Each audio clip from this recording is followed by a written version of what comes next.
Des livres pour l'Académie de police, l'œuvre est du ministre Alpha Bari des Affaires étrangères et puis des prières en faveur de la paix au Burkina Faso. Les sentinelles sur les murailles ont répondu présent. C'est le sommaire de cette édition, dames et messieurs. Merci d'être des nôtres en ce lundi 10 juin 2019.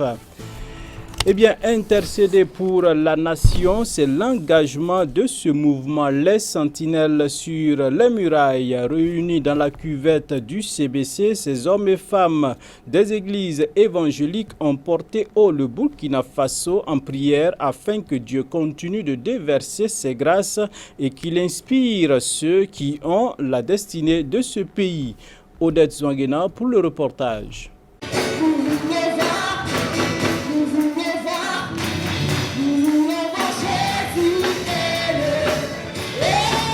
Chaque année, à la veille de la Pentecôte, les frères et sœurs chrétiens du Burkina Faso, regroupés au sein du ministère Sentinelles sur les murailles, se réunissent pour intercéder en faveur des nations. Ce samedi 8 juin, tous ceux qui avaient à cœur cet appel ont répondu présent à ce rendez-vous annuel. Dès l'entamement, le groupe musical a conduit le peuple dans des moments intenses de louange et d'adoration. Les responsables du mouvement ont rappelé la mission noble qui sous-jacent la tenue de cette rencontre. Le ministère, c'est un ministère d'intercession. Donc, notre vocation, c'est d'intercéder, c'est de prier pour la nation, c'est prier pour les autorités, c'est prier pour l'Église. Alors, ce qu'on peut dire, c'est inviter tous les chrétiens à se joindre à nous pour prier.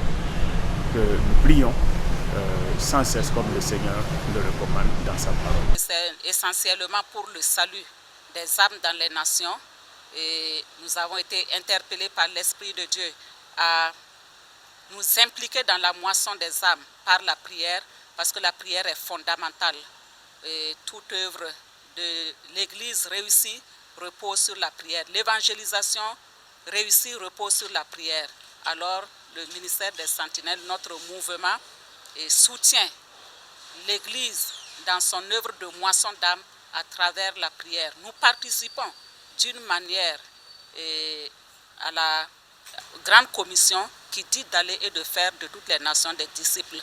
D'un commun accord, les participants ont intercédé pour les autorités politiques, religieuses du pays, pour la paix et la sécurité, pour les forces de défense et de sécurité et pour l'unité du corps de Christ. C'est un mouvement qui est là depuis 2008 et je pense que ce mouvement a montré l'importance de prier pour notre nation. Et particulièrement, j'apprécie en ces moments difficiles où notre pays est confronté justement à des attaques des forces du mal et des gens qui veulent nous détruire.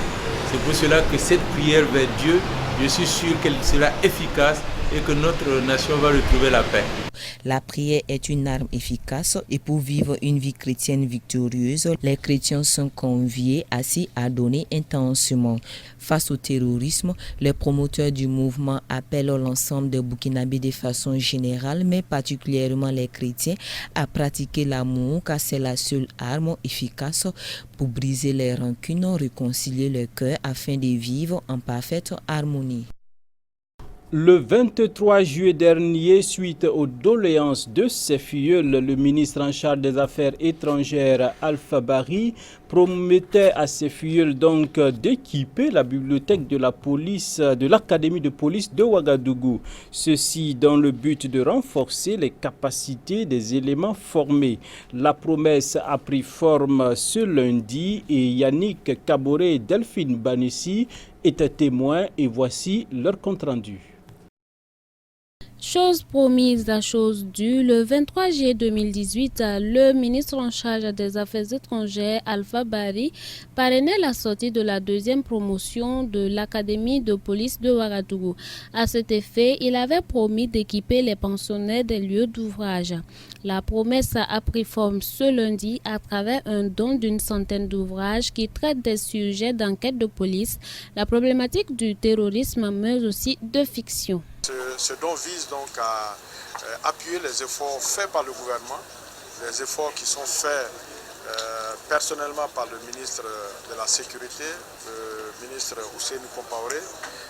Vous savez bien que si on arrête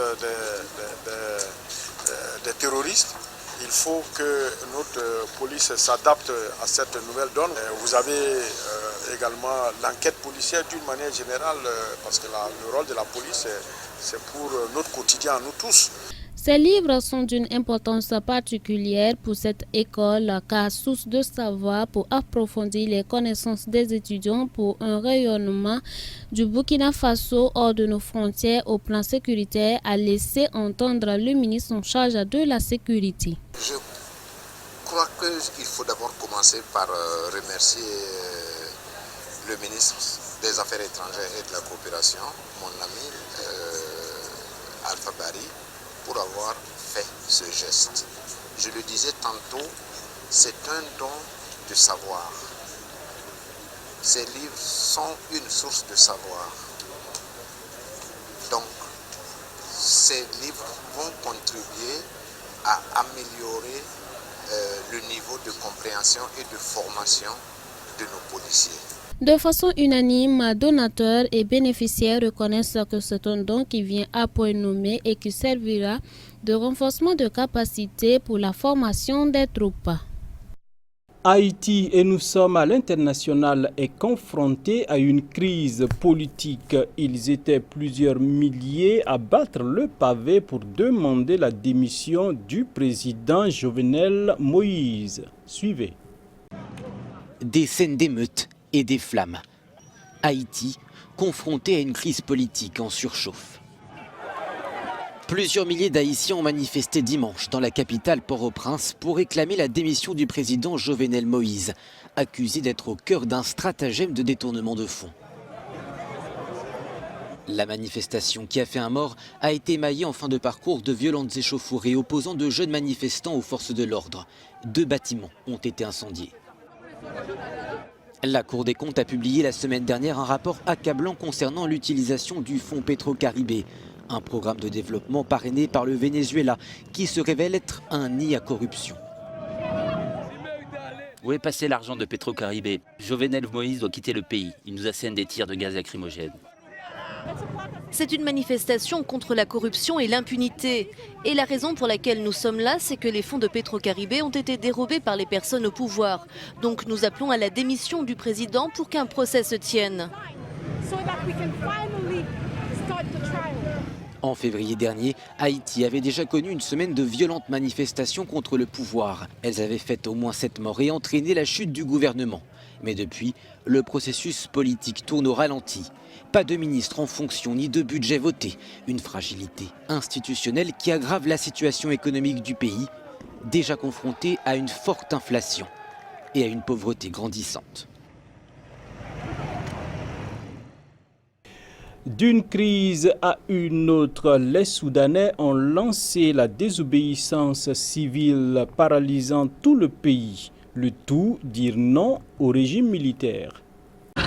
Un tir de gaz lacrymogène, suivi par des renforts. Dans Khartoum, la police détruit les barrages un à un, immédiatement reconstruits dans les rues adjacentes. Ces barrages sont l'un des outils de la désobéissance civile. La principale raison d'être des barrages, c'est d'empêcher les gens d'aller au travail.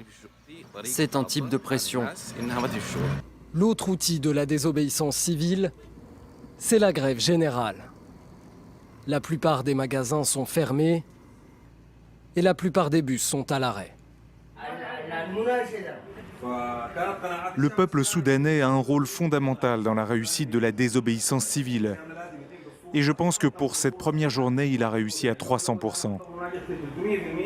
Des groupes de manifestants ont tenté de tenir certains barrages durant cette première journée de désobéissance civile. 2 personnes auraient été tuées par balle et 2 autres par arme blanche selon des médecins participant à la contestation. À l'aéroport de Khartoum, situé près du siège des forces armées, peu de vols ont pu être assurés.